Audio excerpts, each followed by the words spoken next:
Βγήκα το 1980, βγήκα στα Ρελάς, στον πρώτο τίτλο και μάλιστα εκείνη τη χρονιά ήταν πάλι γιορτή. Γιορτάζαμε τότε τα 30 χρόνια Καλυστία. Βέβαια ήταν επιτροπή όλες οι Σταρ Ελλάς. Είχε έρθει και η Κορίνα Τσοπέη. Ήταν πολύ μεγάλη βραδιά και μάλιστα εμείς οι φιναλίστ δεν το πολύ καταλάβαμε γιατί είχε πέσει όλο το βάρος, καταλαβαίνετε, στη γιορτή. Πώς είναι τώρα μια υπέροχη βραδιά. Μπορείς δηλαδή ξαφνικά από τη μια στιγμή στην άλλη γίνεσαι διάσημος. Οπότε αλίμονο αν δεν ωφελεί αυτό, ναι, από εκεί και πέρα είναι πώς θα το χειριστεί κάθε μια κοπέλα.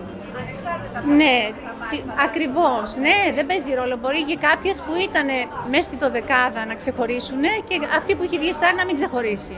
Θα πάρουν οπωσδήποτε μέρος στα Σταρ Ελλάς, Miss Ελλάς, Miss Young, οπωσδήποτε.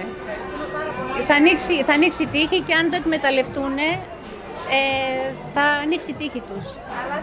Αλλάζει η ζωή τους, ναι. Να είστε καλά. Σας ευχαριστώ εγώ πολύ.